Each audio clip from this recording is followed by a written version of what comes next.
हमारे बीच में उपस्थित हैं डॉक्टर अमर प्रकाश पी द्विवेदी जी। आप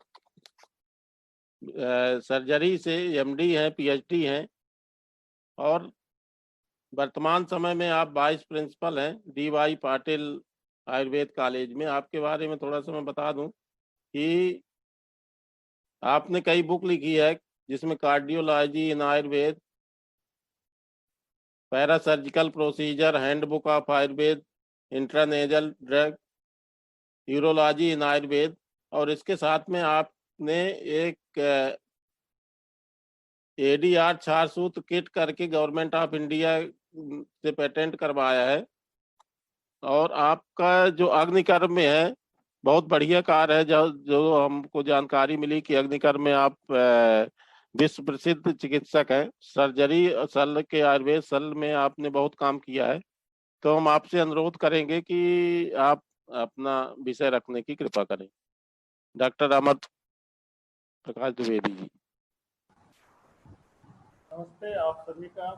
सबसे पहले तो मैं विश्व आयुर्वेद परिषद के सभी राष्ट्रीय पदाधिकारी एवं राजकीय पदाधिकारी जो मध्य प्रदेश के हैं उन सभी को साष्टांग नमन करता हूं, आपका विनम्र अभिवादन करता हूं। इसके साथ ही इस वेबिनार के संयोजन समिति के सभी पदाधिकारियों का मैं अभिनंदन करता हूं कि उन्होंने इतना अच्छा प्रोग्राम रखा है। साथ में मेरे सभी वरिष्ठ पैनल एक्सपर्ट और वक्ता जो आज के हैं, इससे पूर्व में आयुष सचिव जी जो थे, इन सभी लोगों को मैं नमन करता हूं। मेरे मित्रवर्य डॉक्टर महेश व्यास जी जिन्होंने मुझे परिचित कराया इस विश्व आयुर्वेद परिषद परिवार में, उनका भी मैं विशेष रूप से आभार व्यक्त करता हूं, जिसके वजह से आज मैं अपने आप को गर्वान्वित महसूस कर रहा हूं कि आपके इस विश्व आयुर्वेद परिषद के इस प्रोग्राम का सर आगे मैं क्षमा चाहता हूँ 1 सेकंड के लिए। जी ये कई लोगों के फोन आए कि फेसबुक लाइव में लिंक नहीं हो रहा, तो उनसे मैं अनुरोध करूंगा कि ये जो हमारा वेबिनार का जिसमें फोटो दिया हुआ है उसमें जाएं। तिवारी जी 1 मिनट। अभी कुछ दिक्कत आ रही थी, गलती से ये जो हमारा फेसबुक विश्व आयुर्वेद परिषद वाला प्रोफाइल है ये उस पर चला गया था, लेकिन अब ये विश्व आयुर्वेद परिषद -VIP के पेज पर है। अच्छा, नहीं ये जो हमने जो हाँ नहीं, उस पर नहीं शेयर हुआ। किया है जिसमें सभी की नहीं फोटो दी हुई है उसमें नहीं, लाइव में जाएं तो चालू हो जाता है सर। अभी हम नहीं हो रहा है ऐसा। अब कोई प्रॉब्लम नहीं है, वो हो गया सही। अब चल बस रहा है। अब वो देख चालू लेंगे उस पर जाके, वो हो गया, हाँ चल नहीं, रहा अब चालू हो चुका है फेसबुक पर, चालू देख कर लो। रखा है, कोई दिक्कत नहीं है, बिल्कुल चल रहा है अभी। सही जा रहा है, सही जा रहा हमारे में भी चालू है, बात पार्टी जी चालू जी, की। अब अमर द्विवेदी हाँ। जी का व्याख्यान। ठीक है द्विवेदी जी, क्षमा चाहते हैं जी, आपको। धन्यवाद। कोई बात नहीं। फिर एक बार मैं अपने आप को गर्वान्वित महसूस कर रहा हूँ कि आज विश्व आयुर्वेद परिषद के इस संगोष्ठी का एक अंग बना हूँ। और डॉक्टर महेश व्यास जी, आपका धन्यवाद। आज का विषय है national webinar on covid and general health. जैसा कि आपने अभी कहा कि मैं अग्निकर्म में एक आयुर्वेद की विधा है जिसके बारे में मुझे बोलना है, पर क्योंकि विषय कोविड-19 और जनरल हेल्थ से संबंधित है तो मैं अपने कुछ विचार बहुत ब्रीफ में बता करके उसके बाद मैं अपने विषय पर आ जाऊंगा सर। जैसा कि आप जानते हैं कि कम्युनिकेबल डिजीज जो है ये कोविड-19, इसको आयुर्वेद में हमने 2 संदर्भ देखे हैं। एक है औपचारिक रोग के रूप में हम इसको देखते हैं और दूसरा है जनपद उद्ध्वंस का बड़ा सुंदर उल्लेख हुआ है हमारे शास्त्रों में, जो चरक संहिता विमान स्थान अध्याय 3 में बताया गया है। और जनपद उद्ध्वंस की अगर हम बात करते हैं तो उसके जो प्रमुख कारण बताए हैं, अधर्म, अपकर्म और प्रत्यापराध, उसमें मैं विशेष रूप से डिटेल में नहीं जाऊंगा। मैं चाहता हूं कि अपने विषय को फोकस करूं चिकित्सा जो बताई है जनपद उद्ध्वंस की, उसमें उन्होंने कहा है सत्य भूता, यानी आपको ट्रूथफुलनेस रखना है, भूत दया यानी आपको लोगों जीव के प्रति कंपेशन रखना है। बलि का जो अर्थ बताया गया है उसका अर्थ ये नहीं है कि आपको किसी जानवर की बलि देनी है। बलि का मतलब होता है सेक्रीफाइस। तो आप अपने तमाम इच्छाओं का जो आपके जो रूटीन अप्रोचेज है उसके अंदर जो आप मॉडिफिकेशन करते हैं उसको भी आप बलि के अंदर देख सकते हैं।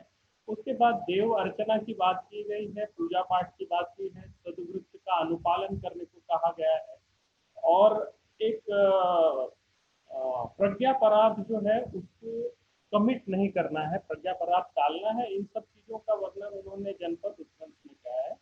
और अगर हम चिकित्सा की बात करते हैं तो आयुर्वेद की चिकित्सा 3 तरह से we can categorise into 3 steps. Like निदान परिवर्जन आप सभी जानते ही हैं, तो जिस वजह से जो चीज हो रही है उसको टालना है।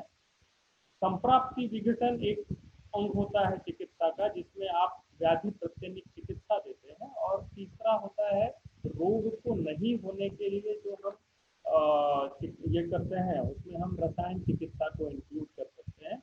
अब रसायन चिकित्सा की आप बात करेंगे तो स्पेसिफिक होता है रसायन, जो आप एक सिस्टम के ऊपर काम करने वाले ड्रग्स लेते हैं। जैसे अगर कोविड-19 की बात करते हैं तो वो प्राणमुक्त स्रोत का भी की व्याधि है, तो इसमें आपको जो उस स्रोत से संबंधित रसायन द्रव्य हैं, जैसे पिप्पली, अगस्त्य हरित, कंटकारी, इन सब चीजों का प्रयोग करें तो आपको अच्छा रिजल्ट मिलता है। इसके अलावा जो सद्वृत्त का पालन बताया गया है, salutary lifestyle and food habit, इसका बड़ा महत्व है। एक बड़ा अच्छा चिकित्सा बताई गई है रक्षोक्त उपन कर्म, जो बेसिकली काश्यप संहिता के कल्पस्थान अध्याय 1 में बताया गया है, जिसमें विभिन्न रक्षोग्न द्रव्यों का यज्ञ करने के लिए और हवन करने के लिए कहा गया है। बेसिकली ये जो वायु में प्रदूषण है, इसके लिए ये चीजें बताई गई, जिसमें गुग्गुल, नीम, वचा, कूट, हरितकी, सरसप यानी सरसों, तुलसी, अगरू, लवण और घृत, इन द्रव्यों का हवन करने को कहा गया है। इसके ऊपर मैं अग्निकर्म में भी बोलूंगा इस विषय पर। और सद्वृत्त पालन है जैसे है, ये एक तरफ हो गया। और व्याधि प्रत्यनिक दवाओं में जैसे आप देख ही रहे हैं कि आयुष 64 पे काम हो रहा है, जिसमें प्रमुख द्रव्य है सुदर्शन है, चिरायता है, कुबेराक्ष है, सप्तपर्ण है।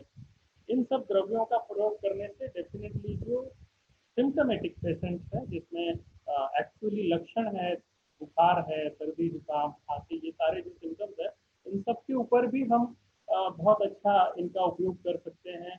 अमल की रसायन है, गुड़ुचि है, अश्वगंधा, यक्षी मधु, इन सब द्रव्यों के प्रयोग से डेफिनेटली हम इनकी चिकित्सा जो है व्याधि प्रत्यात्मक तरीके से भी कर सकते हैं। तो ऐसा नहीं है कि आयुर्वेद सिर्फ इम्यूनिटी बूस्टर बोल के या इम्यूनिटी बूस्टर करके ही इसको प्रमोट करना है, हम एक्चुअली इनकी चिकित्सा भी कर सकते हैं। तो अपने इन कुछ विचारों के साथ में अब अपने विषय पे आना चाहता हूँ। जैसे कि मुझे मेरा परिचय देते हुए बताया गया है, तिवारी जी ने कहा है कि मैं शल्य तंत्र इस विषय से संबंध रखता हूँ।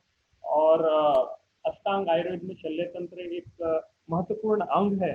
और इस शल्य तंत्र में तमाम ट्रीटमेंट मोडालिटी का वर्णन किया गया है। शल्य तंत्र में महाराष्ट्र में तो आप जानते हैं कि हमको इंटीग्रेटेड प्रैक्टिस अलाउड है, तो हमारे सभी आयुर्वेदिक सर्जन भी तमाम तरह की जनरल सर्जरी करते हैं, हर्निया, अपेंडिक्स से लेकर सारी चीजें। इसके अलावा जो मेन हाईलाइटिंग पार्ट है आयुर्वेद शल्य तंत्र का है, वो है पैरासर्जिकल प्रोसीजर। अब ये पैरासर्जिकल प्रोसीजर, जिसे हम सामान्य भाषा में अनुशल्य कहते हैं, इसमें अग्निकर्म, रक्त मोक्षण और क्षार कर्म, ये 3 ऐसी विधाएं हैं जिनका बहुत अच्छा रिजल्ट तमाम व्याधियों में देखने को मिलता है। तो मैं आज अपना विषय जो रखना चाहता हूँ अग्निकर्म का, वो एक यूनिक पैरासर्जिकल प्रोसीजर है। तो आप लोगों की अनुमति से मैं अपना प्रेजेंटेशन शुरू करना चाहता हूँ। I'll just take 1 second to share my screen and then we'll extremely sorry for this technical glitch and we will start with our topic now.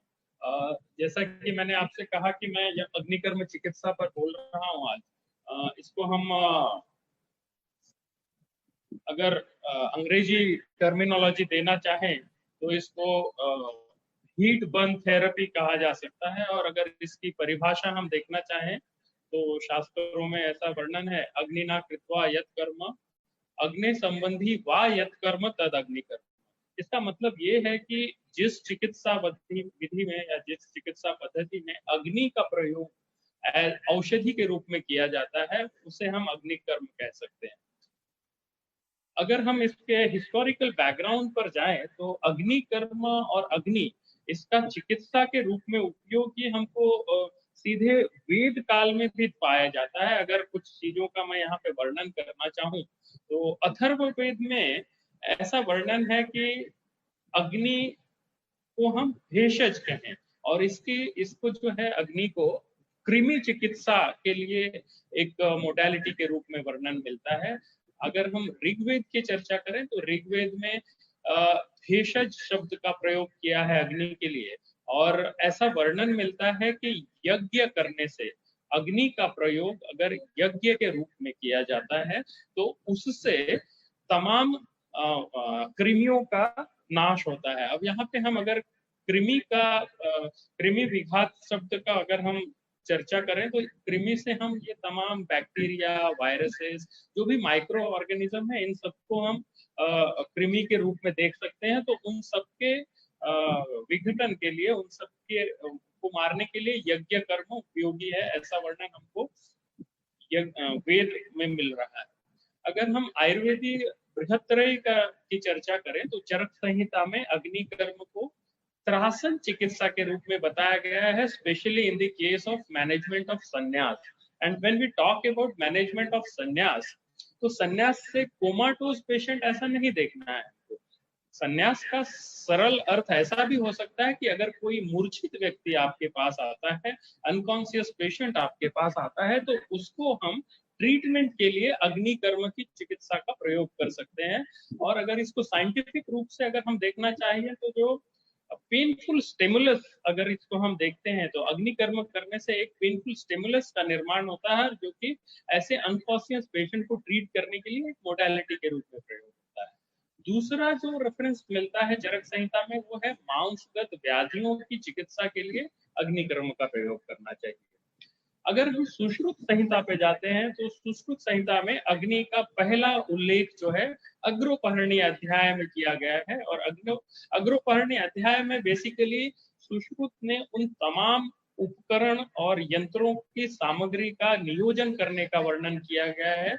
The equipment and instrument to be kept ready before surgery, ऐसा इसका उल्लेख है। तो उन equipment में, उन यंत्रों में, शस्त्रों में अग्नि की को वहां पर रखा जाए, ऐसा वर्णन मिलता है। जैसा मैंने पहले कहा कि एक अनुशल्य के रूप में भी अग्निकर्म चिकित्सा बताया गया है। और सबसे अच्छी बात यह है कि सुश्रुत के चिकित्सा स्थान में there is a separate chapter on Agnikarma. पूरे अग्निकर्म की विधा को व्यवस्थित और विस्तार से वर्णन हमको अग्निकर्म चिकित्सा अध्याय में मिलता है, जो कि 12वां अध्याय है। इसके अलावा अग्निकर्म को षष्ठी उपक्रम में भी उन्होंने सम्मिलित किया है, जो 60 प्रकार के विभिन्न मेजर्स बताए हैं व्रण की चिकित्सा के लिए। तो उस व्रण की चिकित्सा में भी अग्निकर्म का वर्णन मिलता है। इसके अलावा अस्थि स्नायु संधिगत वात प्रकोप की जो अवस्था है, यानी ऐसे बोन एंड जॉइंट डिसऑर्डर जिसमें स्नायु, अस्थि और संधि तीनों का सम्मेलन है और वहां पे विशेष रूप से वात प्रकोप है, ऐसी अवस्थाओं में भी अग्निकर्म चिकित्सा की उपयोगिता बताई गई है। अब देयर आर डिफरेंट मटेरियल्स। अग्निकर्म किन वस्तुओं से करनी चाहिए, ऐसे क्या क्या उपकरण हैं जिनसे हम अग्निकर्म कर सकते हैं, इसका भी बड़ा विस्तार से वर्णन हमारा सुश्रुत संहिता में मिलता है। और इन उपकरणों का, in different type of material का जो उपयोग है वो दोष और व्याधि की अवस्था के अनुरूप करने को कहा गया है। अगर मैं उदाहरण के रूप में बताऊं तो त्वकगत अगर व्याधि है और आपको अग्निकर्म सिर्फ सुपरफिशियल करना है, तो ऐसे इसमें पिप्पली, अजाशकृत, भूदंत, शर, शलाका, इन मटेरियल का उपयोग बताया गया है। ऐसे ही मांसगत व्याधियों में जाम्बोस्ट शलाका, यानी जो मेटल की बनी हुई, धातु की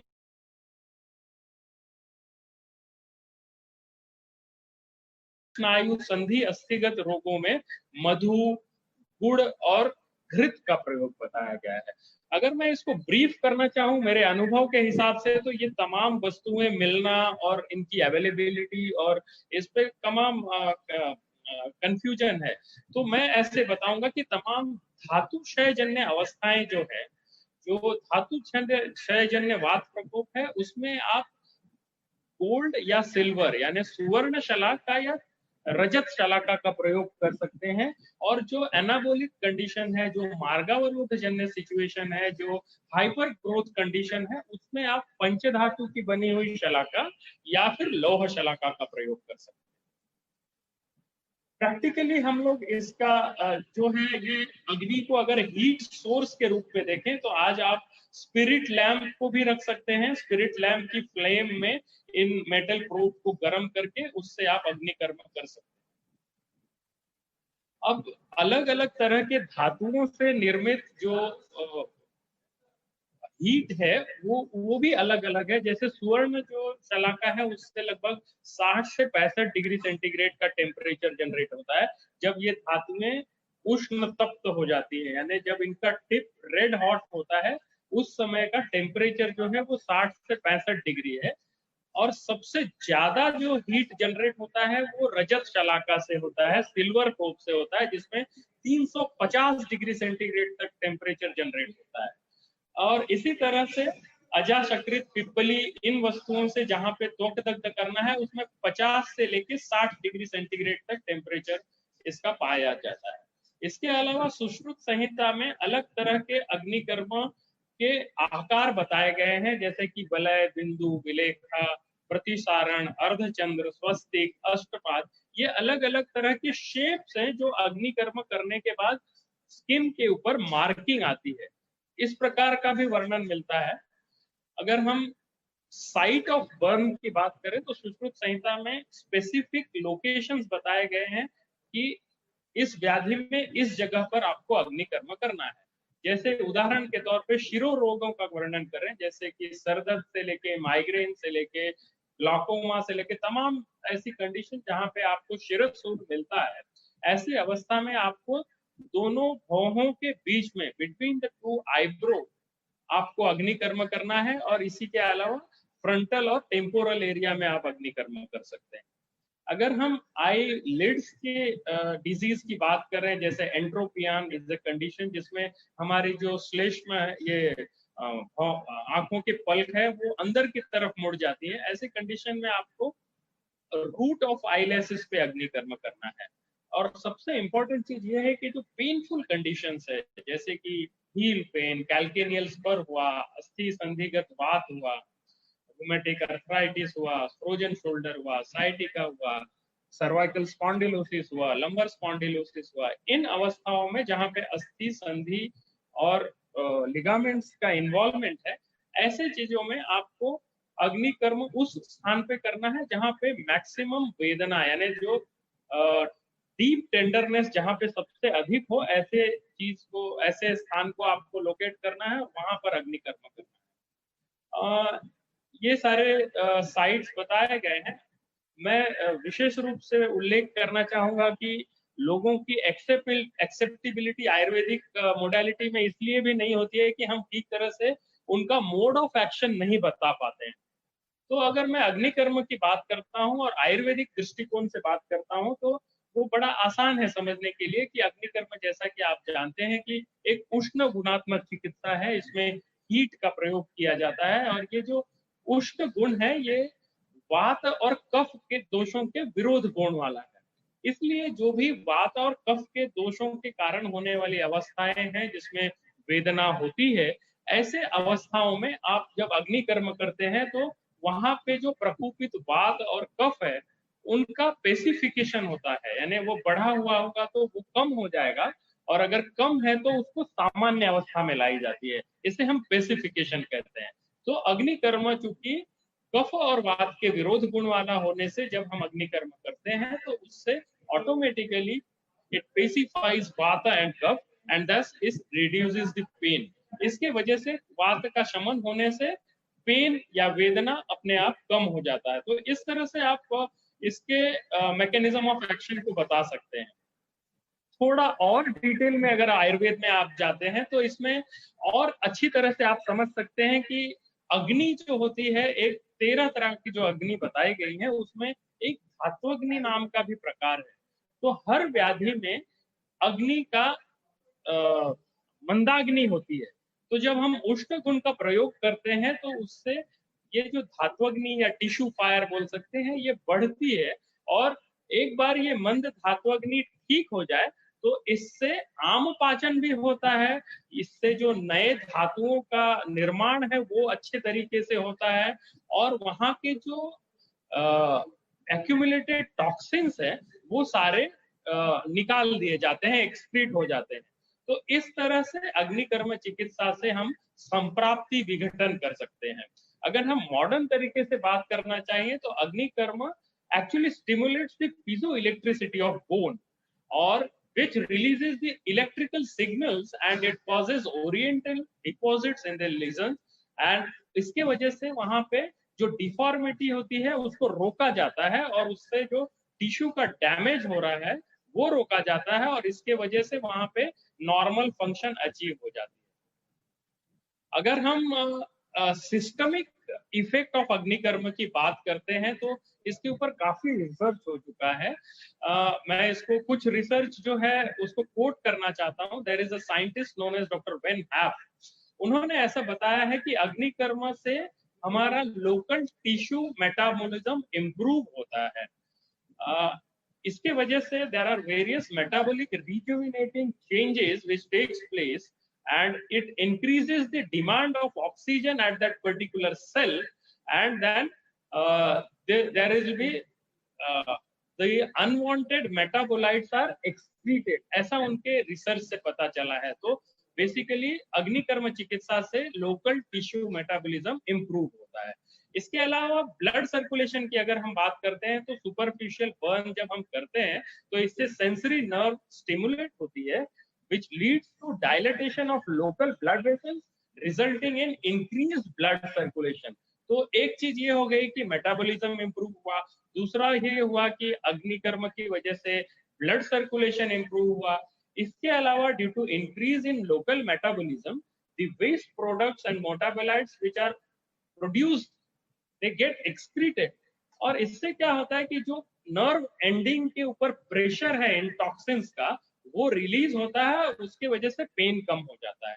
इसके अलावा अग्निकर्म करने से जो मांस धातु है, जो मसल्स है, वो रिलैक्स होती है, और मसल का जो एफिशिएंसी है वो एफिशिएंसी भी इंक्रीज हो जाती है। तो ये सारी चीजें बताया गई। इसके अलावा एक बड़ा अच्छा रिसर्च ये भी आया है कि inflammation is the normal response of tissue to the presence of bacteria, and the principal features being vasodilatation, execution of fluid into the tissue, and increases the WBC and antibodies in the area। इसके वजह से ये होता है कि phagocytosis improve होता है, and इसके वजह से जो बैक्टीरियल इन्फेक्शन से लड़ने की क्षमता है वो भी इंप्रूव होती है, ऐसा ही एक रिसर्च आया है। अब अग्निकर्म कैसे करते हैं, ये दो तरीके से की जाती है। एक जो सम्यक दग्ध व्रण के रूप में अग्निकर्म बताया गया है, जिसमें बेसिकली आपको सेकेंड डिग्री बर्न प्रोड्यूस करना है पेशेंट के ऊपर। तो इसके लिए आप अग्नि तख्त शलाका लेकर के उसको सीधे जो मैक्सिमम पेन जहां पे है उस पॉइंट पर आपको दग्ध व्रण करना है। तो ये एक तरीका हुआ सम्यक दग्ध व्रण अग्निकर्म। और दूसरा एक तरीका है वो स्पेशली महाराष्ट्र में थोड़ा सा इनोवेट किया गया है, जिसको हम दग्ध व्रण रहित अग्निकर्म कहते हैं। इसमें ऐसा करते हैं कि जो भी आपकी अग्निकर्म शलाका है उसका एक एंड पेशेंट के बॉडी पर टच करते हैं जिस जगह पे आपको अग्निकर्म करना है, और उसके दूसरे छोर पर कंटिन्यूअस हीटिंग की जाती है। स्पिरिट लैंप के माध्यम से या कैंडल के माध्यम से आपको कंटिन्यू दूसरे छोर से आपको अग्नि देते रहना है, और ये अग्नि ट्रांसफर होता है वो अगले छोर पे जो बॉडी से कनेक्टेड है। तो इस तरह से around 55 to 60 degree centigrade of temperature is transmitted on that particular site, and this is to be done for 8 to 10 seconds. और ये बिंदु प्रकार का आप अग्निकर्म कह सकते हैं इसको, जिसमें एक डॉट के आकार का छोटा सा स्कार होता है, बट इसमें स्किन और अंडरलाइंग टिश्यू डैमेज नहीं होती है, इसलिए हम इसको दग्ध व्रण रहित अग्निकर्म कहते हैं।